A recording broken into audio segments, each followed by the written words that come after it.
देखिए तहसीन भाई, आपको भी कुछ चीजों का, आप युवा और प्रबुद्ध नेता हैं। आपने कहा 1989 के डेविस कप का भारत ने बायकॉट किया था। महोदय, उस समय साउथ अफ्रीका अपार्थाइड की नीति अपनाता था। वो कहता था गैर गोरे देशों के साथ खेलेंगे ही नहीं। उस समय पीडब्ल्यू बोथा की गवर्नमेंट थी। जब नेल्सन मंडेला बने उसके बाद 1992 के बाद साउथ अफ्रीका ने खेलना शुरू किया। अन्यथा जहां तक मेरी जानकारी, वो खुद ही नहीं खेलता था उस समय। वो कहता था सिर्फ इंग्लैंड, ऑस्ट्रेलिया, न्यूजीलैंड के साथ मैच खेलेंगे, भारत पाकिस्तान के साथ नहीं खेलेंगे। जो देश ऐसा विचार रखता हो उसके साथ बायकॉट, उस समय पूरा विश्व बायकॉट कर रहा था। इसलिए यहां पे आके भ्रम नहीं फैलाना चाहिए।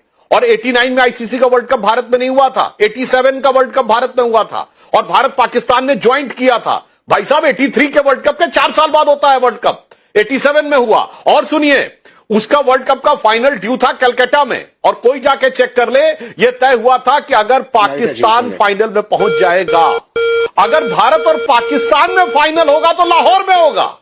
गजब था भाई। मतलब वैसे तो भारत का फाइनल कलकत्ता में होगा, वैसे उसमें भारत पाकिस्तान दोनों सेमीफाइनल में हार गए थे। इंग्लैंड और ऑस्ट्रेलिया के बीच में फाइनल हुआ था, ऑस्ट्रेलिया ने जीता था, कलकत्ता में हुआ था। मगर यह तय था कि भारत पाकिस्तान दोनों पहुंचेंगे। तो क्या समर्पण था राजीव गांधी की सरकार का कि साहब वो फिर कलकत्ता में ना होके लाहौर में होगा। खैर, अब मैं दूसरी बात कहना चाहता हूं कि जो आप नेता कह रही हैं कि साहब हम भारतीय टीम को बधाई नहीं देंगे, इसमें कौन सी नई बात है? इसमें कौन सी नई बात है? सर्जिकल स्ट्राइक के बाद क्या भारत की सेना को बधाई दी? नहीं दी। बालाकोट के बाद भारत के एयरफोर्स को बधाई दी? नहीं दी। ऑपरेशन सिंदूर के बाद भारत की सेना को बधाई दी? नहीं दी। 10 प्रकार के सवाल खड़े किए। सर्जिकल स्ट्राइक को सर्जिकल स्ट्राइक बोला, बालाकोट पे पूछा कि कितने पेड़ गिरे थे, कितने आदमी मरे थे, कि कौवे मरे थे। तो ऑपरेशन सिंदूर के बाद पूछा कि राफेल क्या हुआ और क्या मैच खेलते थे पाकिस्तान के साथ। मैं बताना चाहता हूं, भारत में धड़ाधड़ आतंकवादी हमले हो रहे थे 2005, 6, 7 में, और उसके बाद 2007 में हवाना में जाके ज्वाइंट डिक्लेरेशन होता है।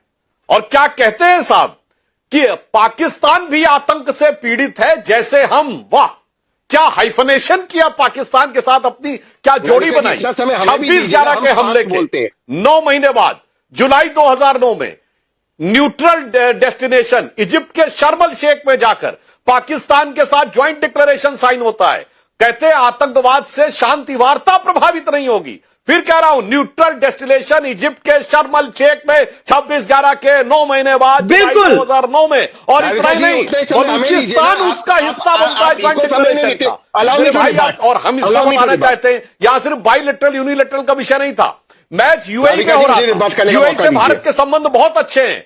यूएई हमारा India, Europe, middle east economic corridor का हिस्सा है। आप यूएई की धरती पर मैच को भारत और यूएई के रिश्तों में खटास पैदा करके जो यूएई भारत के साथ खड़ा है, जिसने, और उसको आप पाकिस्तान की तरफ करने का षड्यंत्र रच रहे थे।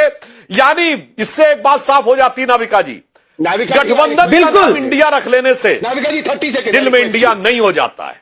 और दिल में अफसोस इसलिए नजर आ रहा है कि मैच का लाइव टेलीकास्ट हो रहा था, वरना तो ऑपरेशन सिंदूर की तरह कहते हैं पाकिस्तान जीत गया है।